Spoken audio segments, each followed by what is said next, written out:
नमस्कार, मैं सुधा सक्सेना।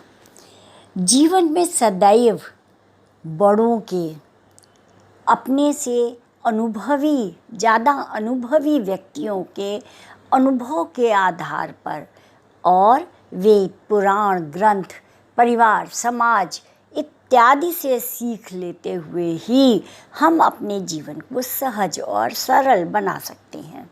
और यदि देखिए तो ये सब हमारे गुरु हैं, अर्थात हमारे जीवन में गुरु की महिमा का विशिष्ट स्थान है। आइए आज गुरु की महिमा पर कुछ चर्चा करते हैं। भारतीय दर्शन में गुरु शिष्य की परंपरा युगों से निरंतर चली आ रही है। गु शब्द का अर्थ है अज्ञान, अंधकार, और रू शब्द का अर्थ है प्रकाश, ज्ञान। मतलब कि अज्ञान को नष्ट करके जो हमें ज्ञान रूपी प्रकाश प्रदान करता है वह गुरु है। गुरु द्वारा ही सशक्त राष्ट्र एवं सुसंस्कृत समाज की नींव पड़ती है।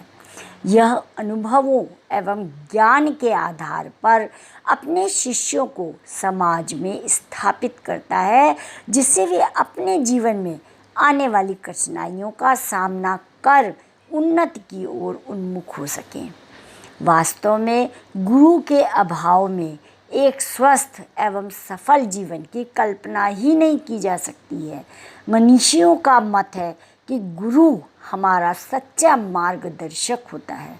गुरु के अभाव में कोई भी लक्ष्य सफलतापूर्वक प्राप्त नहीं किया जा सकता है।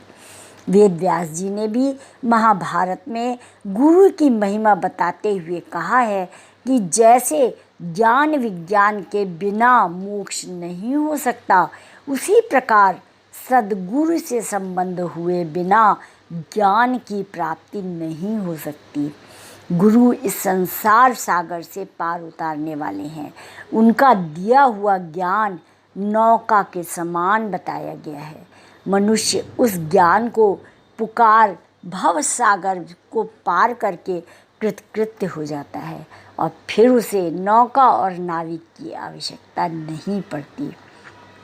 जिस प्रकार घड़े को सुंदर बनाने के लिए कुम्हार अंदर से हाथ का सहारा देकर ऊपर से थाप मारता है, ठीक उसी प्रकार गुरु अपने शिष्यों को डांट फटकार लगाकर कठोर अनुशासन में रखता है।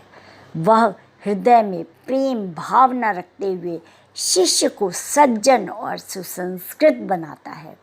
गुरु की कठोरता बाहरी होती है, लेकिन वह अंदर से बहुत दयालु होता है। भगवान श्री राम भी अपने जीवन में गुरु को ही सर्वोपरि मानते थे। लंका विजय के पश्चात जब वह अयोध्या वापस आए तो सबसे पहले गुरु वशिष्ठ के पास गए और कहा कि आपके आशीर्वाद के बिना यह कार्य असंभव नहीं था। अतः हमको सदैव अपने गुरु का आदर और स्तुति करना चाहिए। माता पिता जो हमें बचपन से पहली शिक्षा देते हैं वो हमारे सबसे बड़े गुरु हैं। उसके बाद अनेक अनुभव, अनेक शिक्षक जो हमें ज्ञान प्रदान करते हैं, जो हमें राह दिखाते हैं, वो हमारे सबसे ज़्यादा हितैषी और हमारे परम प्रिय गुरु होते हैं।